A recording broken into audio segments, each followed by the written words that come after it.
largest building in the world at the time falling on top of it.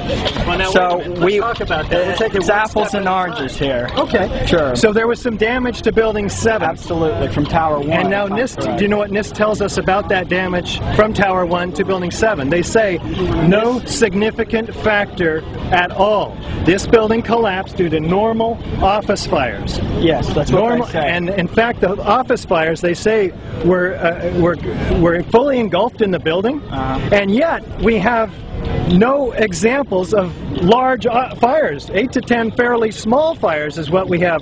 The worst fires on video and photographic evidence. Yes, Richard. But most of those videos were in a safe zone, correct? We couldn't get a lot of video evidence around the other building. That side was engulfed in flames. Actually, that's what the BBC documentary that debunked a lot of what you said had to say about that. We saw firefighters talking about that entire building was fully involved. I mean, that's a firefighter. We do have videos from all around the building. Yes, we do. We north have a side, few on. There's a few small fires. The south side had a lot of smoke, but no visible flames. So we do, when there's smoke, Richard, there's what? When there's smoke, you would expect there to be fire. Yes. But the fire's not hot enough to have its flames coming out through the windows or visible behind the windows. Then it's a little bit suspicious. So that's why we're asking for a real investigation. Does it bother you that this building came straight down? Let me finish. Sure. Straight down as fast as a freely falling brick from the top of this building. This building crushes 40,000 tons of structural steel. Does that make any sense to you? Well, I'm not an engineer that has designed skyscrapers. Forget engineering. I'm going to drop a brick over here, and over here I'm going to drop another brick, and it's going to have lots of resistance. 40,000 tons of structural steel. Which one's going to hit the ground first? I mean, I'm not the one without any resistance. Sure, but this is 7th grade physics. Sure. Well, I'm a high school history teacher, so physics isn't my expertise. But Richard, let me tell you something else that bothers me. Thank you very much. Appreciate your support. AE911truth.org. Superheating makes steel disappear. What?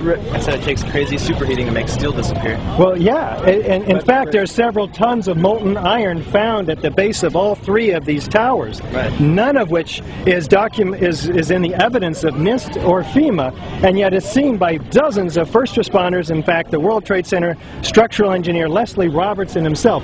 Why couldn't they acknowledge that there was all of this molten metal? I'll just finish my point here. Because if they did, thank you very much, I appreciate it. Had they acknowledged it, they would have had to acknowledge that fires alone, which are only 15 to 1700 degrees, cannot possibly have created several tons of molten iron. Doesn't happen. But what can? Let me Thermite. Thermite creates molten iron as its byproduct. And we have the chemical evidence of thermite in the dust, in the molten iron, and in the slag at the ends of the beams. Now it's your turn. Can I reveal what reformed me? What really bothered me? What really bothered you? Larry Silverstein's quote, and how oftentimes we implicate, pull it, sure he was using some sexy language, but if you target the conversation, who's Larry Silverstein speaking to? And I saw you speaking about this briefly with the debate with Mark Roberts from New York. Who's he addressing then? And he makes it clear in that PBS documentary, he's talking to the firefighters. And if he says, and if you say that the firefighters are any way involved with the collapse of Building 7, you're in a dangerous position, my friend. Larry Silverstein who said that. I don't implicate them whatsoever. But he was having a conversation. He was having a conversation with the firefighters. Well, let's tell the viewers what we're talking about.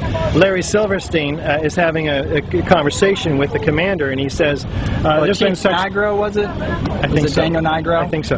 He says, "There's been such terrible loss of life. Maybe the smartest thing to do is pull it." And he said, and they pulled it, and we watched the building fall down. You're implicating the fire department in New York, an organization that lost 300 brothers in there. No, I'm not implicating them whatsoever. It's Mr. Silverstein who's implicated them. But who's he having the conversation with, Richard? Can you just tell me that? Chief Daniel Nigro. The best decision is for us. Yeah, but the firefighters don't pull buildings. They pull operations out. They weren't even in the building to fight the fire, though. That's the whole point. Exactly, and that's another thing, Richard. They weren't fighting the fire. They had given up. That's another thing there.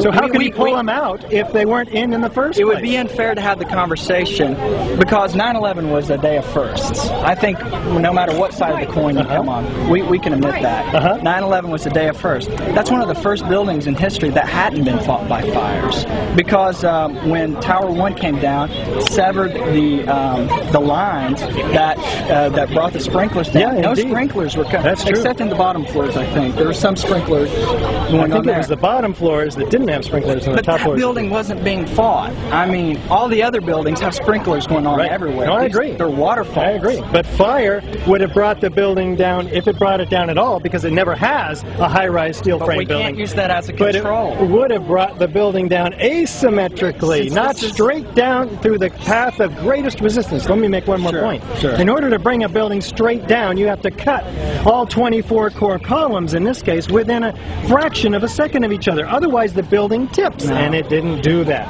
It's great to meet you. I really appreciate It is talking great. to you. You mind if I get a picture of you, sir? No, I'd because love I mean, it. I've You got a camera?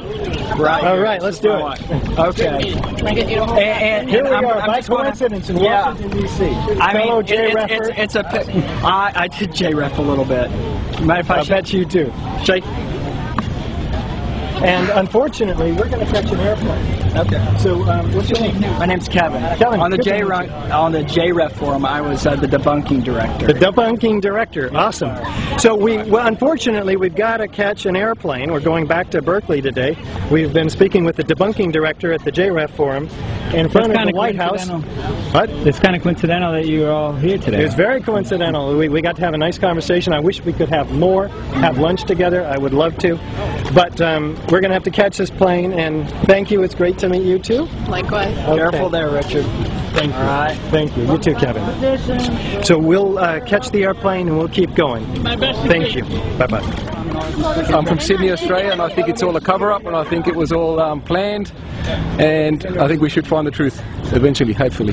What's your name? Andrew. How do you play your left hand? I don't want to give that. Okay. Thank you.